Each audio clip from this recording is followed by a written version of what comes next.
In 1934, two gold prospectors exploring a cave in Wyoming's Pedro Mountains made a shocking discovery. A tiny mummified body seated on a ledge, measuring just 6.5 inches. The San Pedro Mountain Mummy looked like a miniature old man with a flattened skull, low forehead, and a wide mouth. X-rays revealed it was an adult, around 65 years old, with pointed teeth and endured a violent death. Broken collarbone, smashed skull, and spinal damage. This matched Shoshone legends of the Nimerigar. Scientists were absolutely convinced it was a hoax. But the skeleton turned out to be 100% real. I'm Uncle Perry. I don't just tell stories, I dig up the fucked up ones most folks are too chicken shit to talk about. And I do it in a cavalier kind of way. From cryptids to government secrets, I chase down the truth behind the legends. Today, we're digging into some real fucked up Trilogy of Terror type shit. It's funny to watch on TV, but to see it for real? Shit. Hold on tight. This one's going hard. Let's get it! San Pedro Mountain Mummy. Although at first what was thought to be mythical, many folks considered proof of the Nimerigar's existence emerged when the San Pedro Mountain Mummy was discovered in a cave roughly 60 miles south of Casper, Wyoming. On October 18, 1932, after continually working a rich vein and running into more and more goddamn rock, Cecil Maine and Frank Carr used dynamite to blast a section of the mountainside to get at the gold. Hell yeah! After the dust cleared, a cave could be seen uncovered in the rock face. The small cavern was about 15 feet long and 4 feet high, and was sealed off from the outside world by a thick wall of rock. As the men entered the cave, they were surprised to see a small pygmy-like man sitting with its legs tucked beneath it, up on a ledge. The tiny mummy was only about 6.5 inches tall in its seated position, and estimated at 14 inches tall in a standing position. Its skin was brown and wrinkled, its forehead low and flat, features displaying a flat nose, heavy-lidded eyes, and a very wide mouth with thin lips. The face looked like that of an old man. It was so well preserved, its fingernails could still be seen on its hands, and the top of its head was covered in a dark, jelly-like substance that was still pliable. Ooh! That means they stuck their fingers in it. Fucking nasty. The two prospectors took their find to Casper, Wyoming, and in no time, scientists poured in from all over the fucking place to have a look at the mini mummy. Absolutely sure it was a hoax, extensive tests were performed on it. Most scientists assumed it was a pieced-together taxidermy work. However, the anthropologists would soon be surprised to see that its X-rays displayed a perfectly formed, small, man-like skeleton. The tests also showed that the mummy had been killed violently, as the spine was damaged, the collarbone broken, and a heavy blow had smashed in the skull, aligning with Nimerigar euthanasia practices of eliminating those too sick or too weak to continue. The soft substance at the top of the head was exposed brain tissue and congealed blood. After the tests were completed, the scientists said that the mummy was a full-grown adult who was approximately 65 years old at the time of his death. One odd finding was that its full set of teeth were overly pointed, having a complete set of sharp canines. The findings 100% corroborated the Shoshone legends of the Nimerigar. The examinations were performed by the American Museum of Natural History and certified genuine by the Anthropology Department of Harvard University. However, as usual, folks started losing their shit and couldn't believe it and demanded more testing. After some re-examinations by George Gill at the University of Wyoming in the 1970s, alleged conflicting information came out. Imagine that. It was re-identified the second time as an anencephalic Native American infant about 2 weeks old, naturally mummified. But that's not the end of it. Counter reports after that suggested Pedro's vertebrae, full set of teeth, and stomach contents of solid food proved Pedro was a full-grown adult. Believers in the Nimerigar insist the University of Wyoming's findings are part of a broader conspiracy to discredit the existence of ancient little people in North America. The San Pedro Mountain Mummy was displayed in sideshows for several years before it was purchased by a Casper businessman named Ivan Goodman. When Pedro was found, many saw it as proof of the Nimerigar. Goodman, who bought the mummy in the 1940s, leaned into this, displaying Pedro as a mummified pygmy to draw crowds. Goodman died in 1950 after falling ill during a trip to New York and later undergoing a fatal operation to remove a brain tumor in Denver. When Goodman died, the mummy passed into the hands of Leonard Walder, a New York businessman who died in Florida in the 1980s. It hasn't been seen publicly since, and its whereabouts are unknown. Despite a $10,000 reward offered in 2005 by John Adolphi to recover it, Pedro remains lost. Unfortunately, because of Pedro's absence, we can't do DNA testing to put the argument to bed. The San Pedro Mountain Mummy is way fucking more than a creepy artifact. It's a window into the clash of science and legend. Anatomy. The Nimerigar are consistently described in Shoshone legend as small, humanoid dudes resembling miniature humans. Adults measure 2 to 3 feet tall, with some accounts specifying a range of 20 to 36 inches. Their build is muscular and stocky, adapted for agility in rugged terrain. However, they lack the elongated limbs of larger primates. Facial features include a prominent row of sharp canine teeth, which goes with their carnivorous diet. Their mouth is wide and thin-lipped, with a low forehead, contributing to a fierce expression. Skin tone varies from account to account, but is often described as pale or weathered for mountain life, with sparse hair rather than full fur. Eyes are described as dark and piercing, suited for low light conditions. They're said to smell like rotten meat. Clothing, when they wear it, consists of small hides or woven materials from local flora, giving kick-ass camouflage with rocks and trees. They carry tiny little bows, no longer than a foot, crafted from wood and sinew, along with quivers of poisoned arrows tipped with plant toxins or animal venom.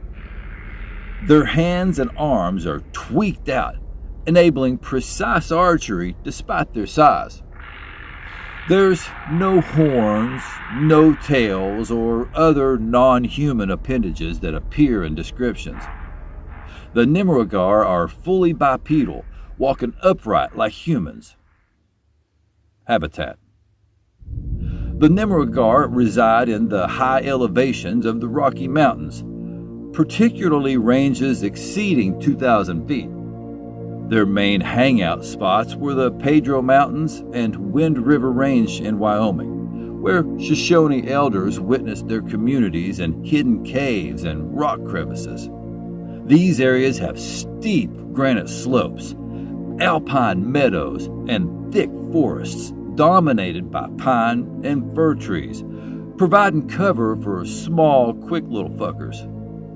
In Idaho, the Owyee Mountains serve as an extension of their territory, with arid canyons and basalt plateaus offering defensive positions.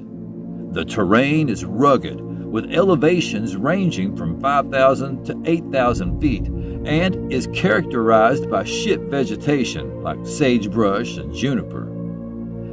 Climate varies seasonally. Harsh winters with heavy snow accumulation force the Nimerigar into sheltered caves. At the same time, summers bring mild temperatures, kick ass for finding shit to eat. Water sources like seasonal streams and springs near cave entrances support their needs, which matches up with yarns of their closeness to waterholes. Fresh meat, fauna in these habitats includes deer, elk, and small furry fuckers, which Native Americans warn the Nimerigar hunt with poisoned arrows. Shoshone and Paiute villages were in the valleys just below the mountains, and according to the legend, the Nimerigar would descend from the higher elevations and totally fuck their villages up. Geological features like lava tubes and fault-line caves provide natural strongholds where the Nimerigar stored their weapons and grub. Vegetation like yucca and wild onion was the secret sauce for the arrow poison, optimizing their hunting performance. Their proximity to larger tribes in Wyoming and Idaho ensured shit was going to go down. Legends of tribal wars that pushed the Nimerigar deeper into uninhabited peaks. Shoshone tribal accounts. Shoshone oral histories from the 18th and early 19th centuries talk about continuous run-ins with the Nimerigar in the Wind River Range. Shoshone oral histories from the 18th and early 19th centuries talk about continuous run-ins with the Nimerigar in the Wind River Range. Elders recounted how hunting parties stumbled upon cave clusters where small groups of these little shits were just chilling out. One notable episode tells of a Shoshone warrior who was following some wounded game into a rocky crevice when, out of nowhere, he was jumped by 3 Nimerigars firing poisoned arrows from small bows. The warrior went into total beast mode. He survived barely. He put 2 of the 3 tiny shitheads permanently asleep with his knife. Later on, he reported that the bodies had crazy sharp teeth, and the lone surviving Nimerigar tried desperately to drag his body away from the fight. Jesus Christ, that's fucking crazy. David Zeisberger's burial discovery.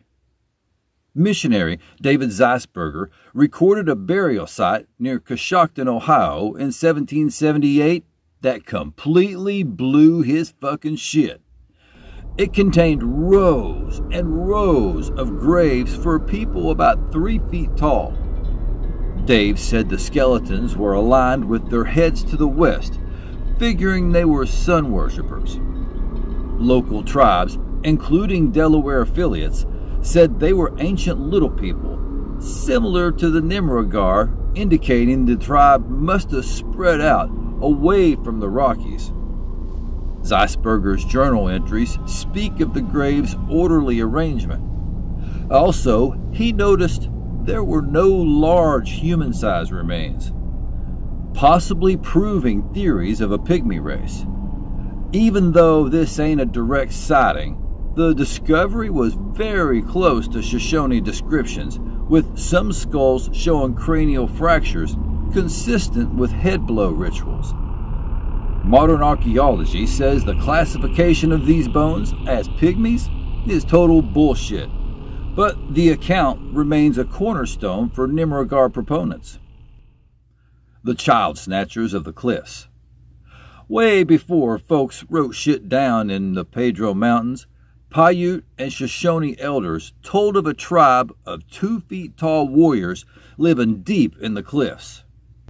According to their accounts, these little shits moved in coordinated raiding parties, hitting camps at dusk and hauling ass before anyone could mount a chase. One story tells of several children that were kidnapped from an encampment.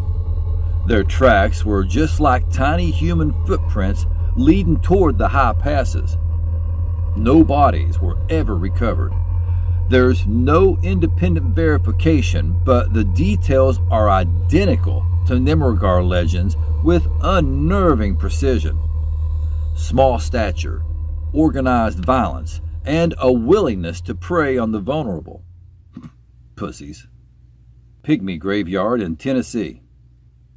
In 1876, a Tennessee farmhand uncovered what newspapers called a pygmy graveyard.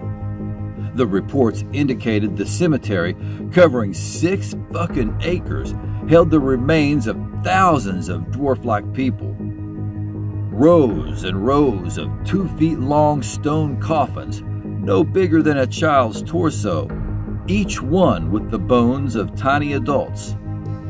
The find stirred up talk of a vanished race, people who lived small, died small, and left no trace but their graves. No Native American tribe ever claimed them. For some fucking weird-ass reason, no scientists ever examined them. And just like their Western cousins, their remains disappeared before modern testing could be done on them. Why do their remains keep disappearing before DNA testing can be done on them? Sounds to me like somebody doesn't want DNA testing done on them. For researchers of the Nimerigar, the similarities are impossible to ignore. We're talking 1,000 miles from the Rockies, and the same damn signature appears.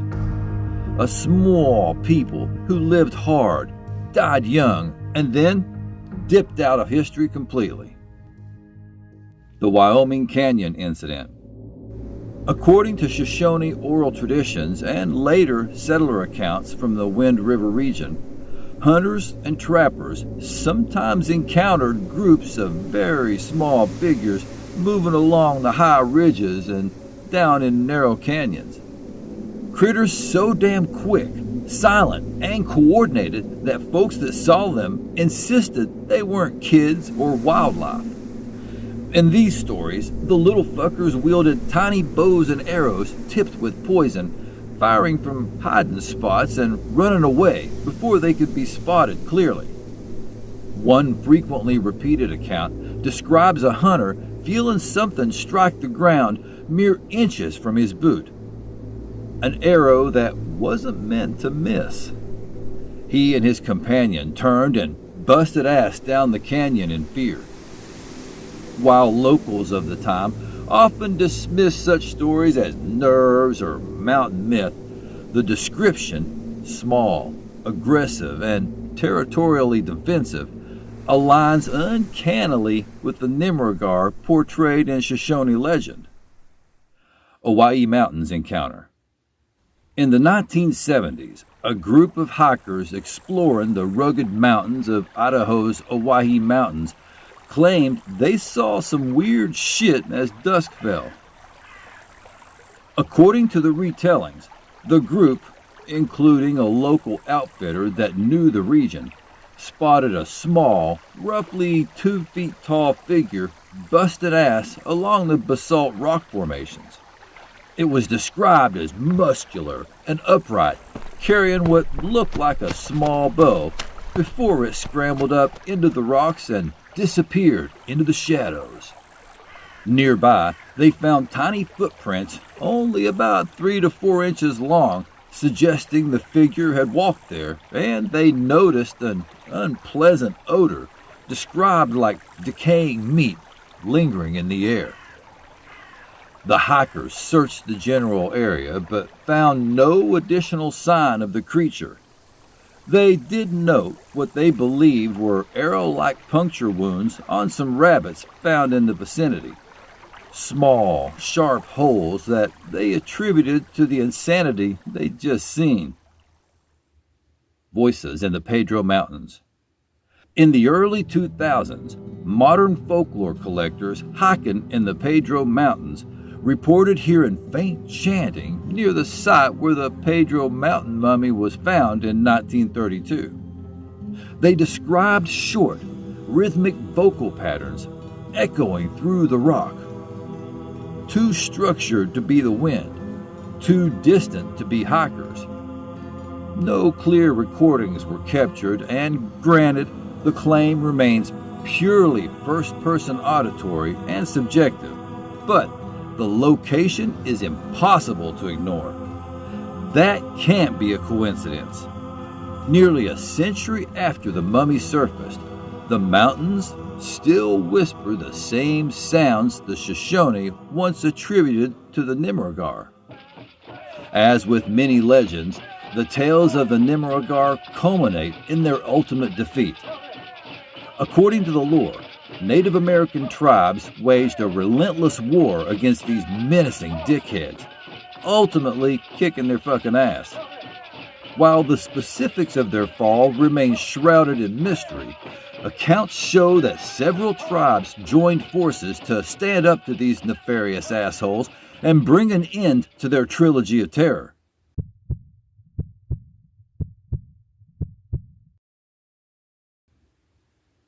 Congenital disorders in isolated tribes. One explanation attributes Nimerigar sightings to encounters with humans suffering from congenital conditions like anencephaly or dwarfism in isolated native groups. The Pedro mummy depicts this. Its small size and cranial damage may have resulted from a birth defect, not a separate species. In tiny, isolated mountain bands, inbreeding could increase the chance of genetic disorders, sometimes producing unusually small individuals. Folklore may exaggerate these individuals as a hostile race to rationalize infanticide or abandonment.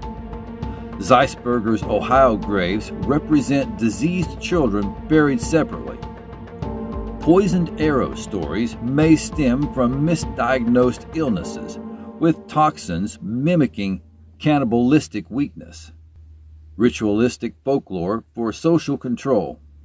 Researchers propose that Nimerigar is a constructed myth used to enforce social norms within Shoshone society. The head blow practice symbolizes getting rid of the unproductive or sick, mirroring tribal survival ethics in rugged mountains. Stories of raids deter children from wandering too far, while cannibalism warns against isolation. Tribal accounts analysis reveals similar little people motifs in Arapaho and Crow lore, which came from shared cautionary tales. Prehistoric Pygmy migration. One theory posits the Nimerigar as remnants of a prehistoric pygmy population that migrated to the Rockies via Beringia, that land bridge from Siberia to Alaska during the last ice age. Supported by Shoshone oral histories of ancient conflicts, proponents cite the Coshocton burials as evidence of widespread small-statured groups. The 1778 site, with aligned graves suggesting ritual burials, aligns with Nimerigar euthanasia practices. Archaeological parallels include 3-foot skeletons from Tennessee mounds dated 1,000 to 2,000 years ago, interpreted as a distinct Homo sapiens variant. Genetic studies of modern Shoshone show no direct DNA links to the Nimerigar, but long-term mountain isolation could explain the Nimerigar's survival. Cultural memory of hidden societies. Some believers suggest that native oral traditions preserves memories of real small-statured groups that once lived in isolated mountain regions, far removed from the larger tribes. These weren't African pygmies or modern tiny human populations, but rather distinct miniature human groups uniquely adapted to harsh environments. Rocky cliffs, high deserts, and deep forests. Proponents argue that in remote pockets, these groups could have survived for centuries, developing their own hunting techniques, tools, and social structures. Stories of their aggression, poisoned arrows, and secretive behavior no doubt reflect actual encounters passed down through generations, preserved in folklore as warnings and as a record of a tiny, elusive people that once walked the mountains. Spirit beings. Some believers argue the Nimerigar weren't fucking ordinary humans at all, but real, supernatural entities. All across North America, accounts of little people describe beings that are elusive, partly invisible, and remarkably intelligent, capable of hunting, hiding, or defending themselves in ways ordinary humans couldn't.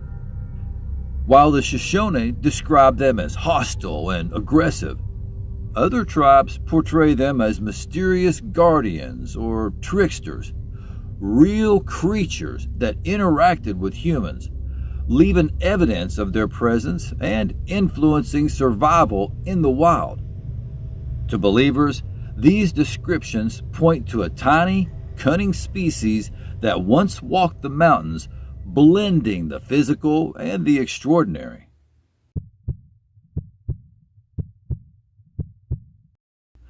Like some stubborn thread tying the supernatural to real boots-on-the-ground history, the legend of the Nimerigar just refuses to fucking die. Whether these little bastards were once living, breathing people or creatures born from centuries of hard-earned tribal warning stories, their presence still hangs over places like Wyoming's Wind River and San Pedro Mountains. The San Pedro Mountains Mummy only cranks the mystery up another notch. Of course, some scientists point to medical anomalies, natural mummification, and a whole lot of skepticism. Blah, blah, blah. Others say this was obviously not a child, but when native stories line up across generations, you've got to wonder if there's more going on than coincidence. Maybe the Nimerigar were real. Maybe they were symbolic. Either way, they remind us that history hides some seriously strange shit, and not all of it stays buried. Do you like weird-ass monsters and government conspiracies? Then tap that like button and subscribe. That way, you won't miss out on more of my fucked up commentary. And besides, I really do appreciate it. So, what do y'all think? Were the Nimerigar really alive and hanging out in the Wyoming plains? Or is this just folklore gone batshit crazy? Let me know down in the comments. And if you're ready to crank that shit all the way up to 11, that join button's got your name on it. For just $2.99, you can have my back in a huge way. Until next time, y'all keep it real, keep it chill, and stay creepy! Catch you on the flip. Thank you so much for watching all the way to the end. You are the real beast.